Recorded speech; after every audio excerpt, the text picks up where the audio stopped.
Painting Organizational Boundaries.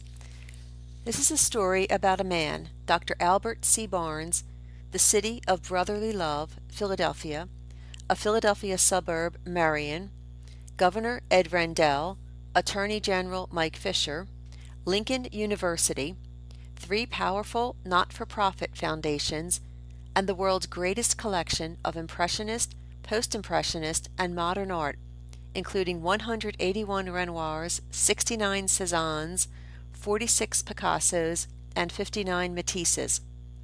This presentation will feature works from the collection that I felt related to the material being discussed.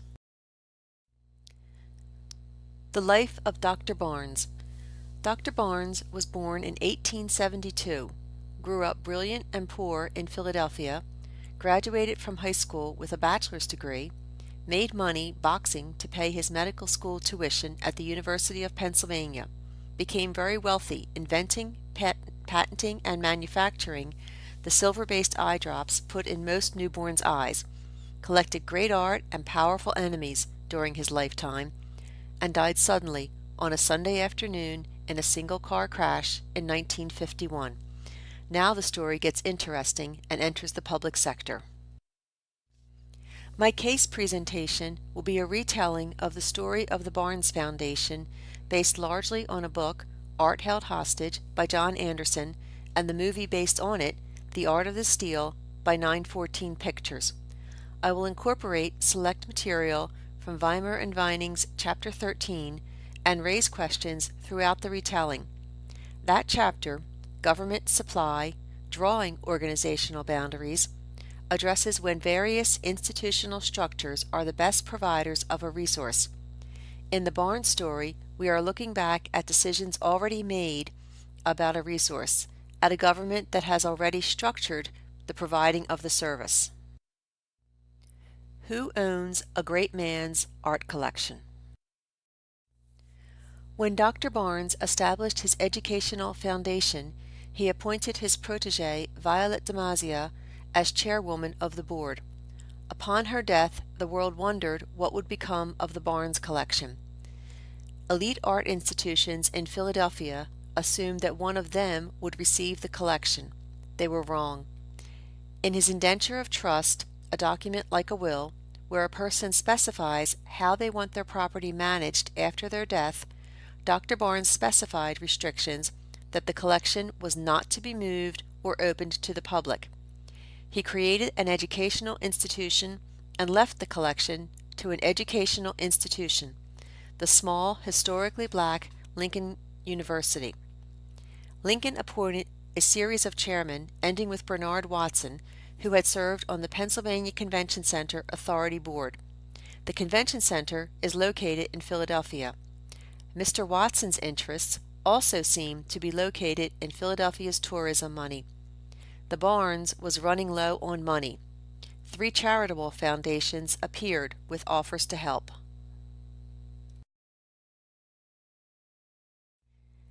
Let's introduce Weimer and Vining's discussion of organizational boundaries as a lens through which to view the events of the story of the Barnes Foundation. Transaction cost theory considers three broad classes of costs: production, bargaining, and opportunism. Production costs are the opportunity costs of acquiring the asset. Let's look at the production costs of the Barnes collection. Barnes, being this curious type, immersed himself in it in the same way he immersed himself in any other objective scientific problem. He wanted to learn about it, he wanted to understand it. But here he was in Philadelphia, right? Philadelphia didn't have a clue. The money people who were very conservative did not have a sense of progress. Barnes did. When he started going to Paris, trying to understand what was happening with modern art. Barnes's taste is pretty well formed in about 2 or 3 years, and he has a feeling that Renoir and Cézanne are the pillars of the modern movement. He also then sees that Matisse and Picasso are the continuators of this great tradition. Barnes was way ahead of his time. He was ahead of his time artistically, intellectually, culturally, politically. He collected some of the greatest art in the history of the world at a time when the American art establishment regarded this art as inaccessible to audiences and of little value. Just think, the Museum of Modern Art was in existence. The Philadelphia Museum of Art was in existence. These were his competitors. The Met had been around for 30 years.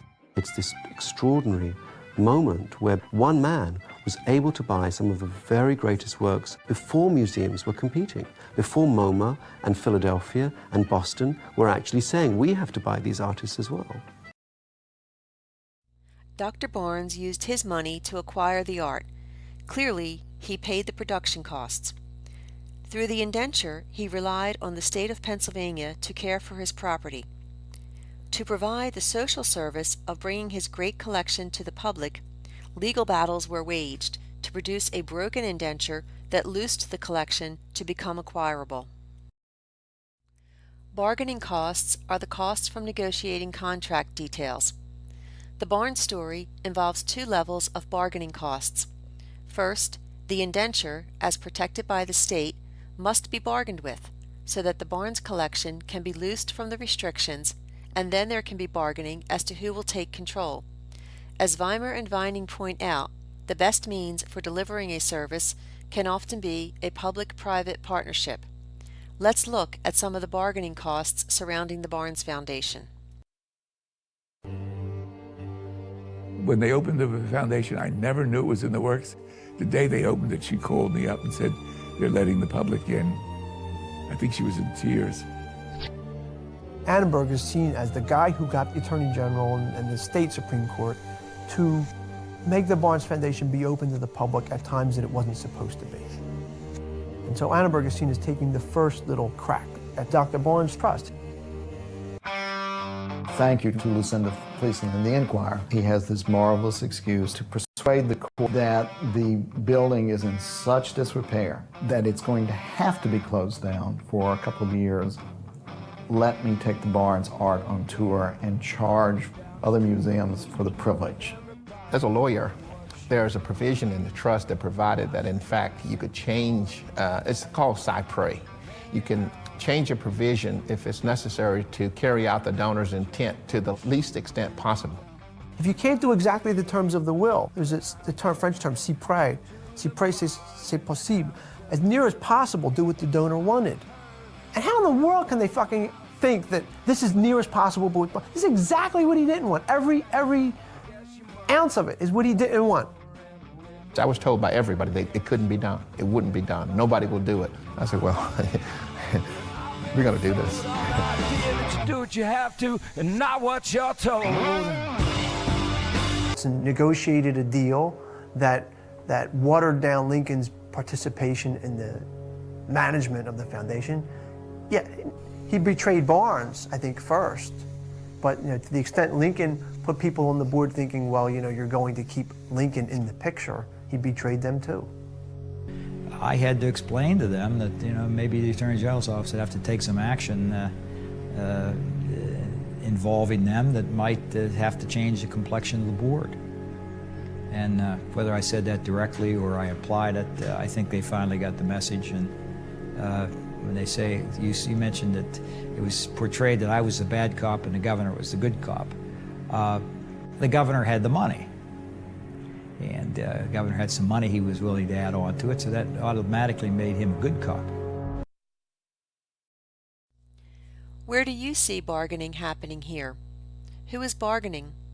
Are the parties to the bargain equal? The next costs identified are opportunism costs.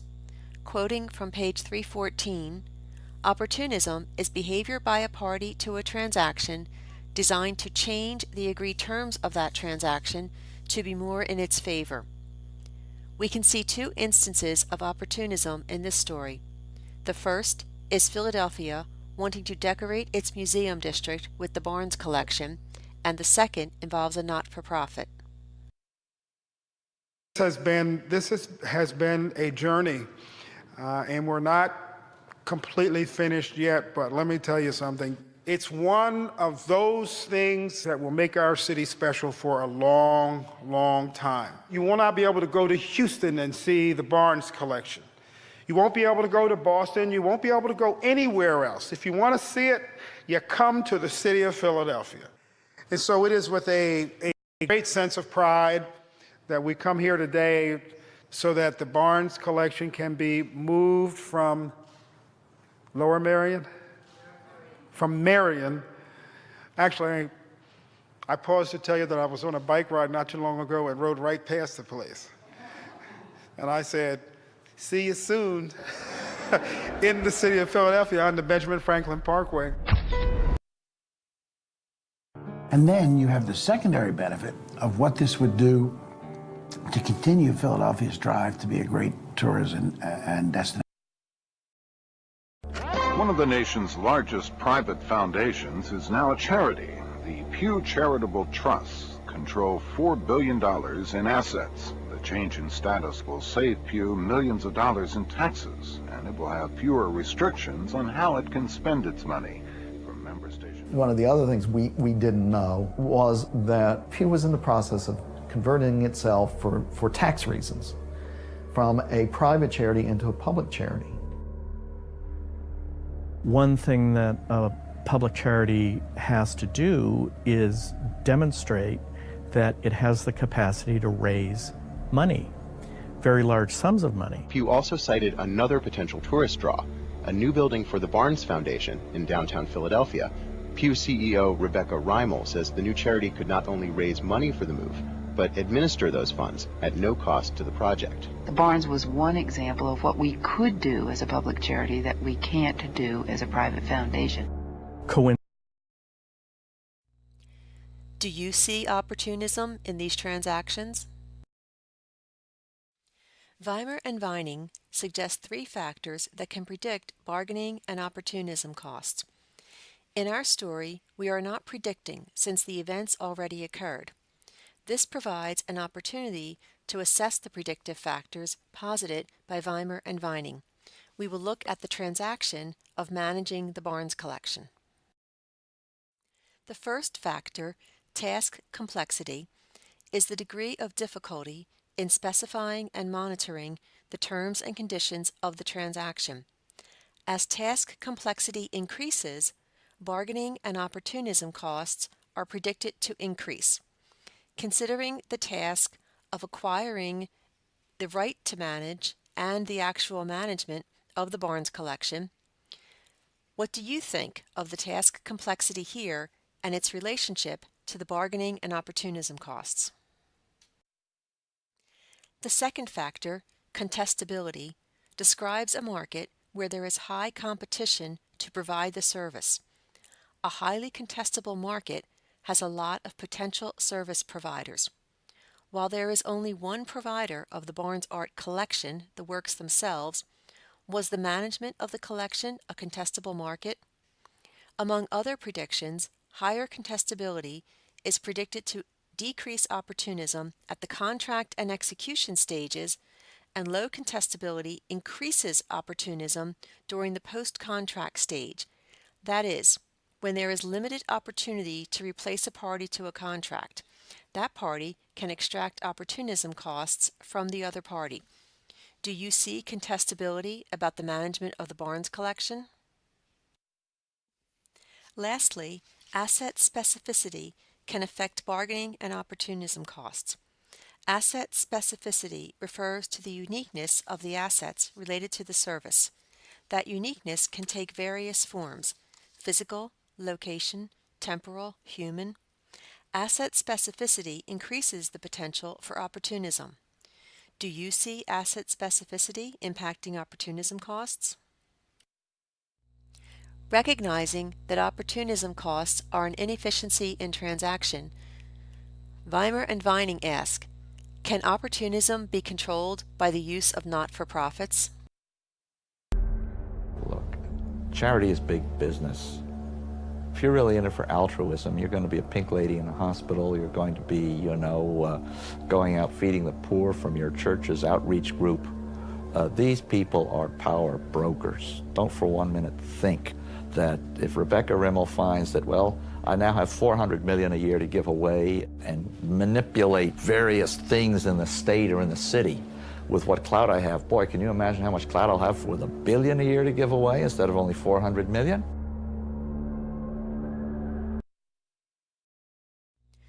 I hope you enjoyed considering the story of the Barnes through the framework suggested by Weimer and Vining for collaborative relationships in providing public services. The full movie, The Art of the Steal, is currently available on YouTube, and I provide a link in the references. For a more balanced telling of the story, I suggest Neil Rudenstein's book, also in the references. I'll meet you for lunch if you come to Philadelphia to see the Barnes. But I won't see it with you, as I'm still wrestling with my conscience in this. Thank you for watching my presentation.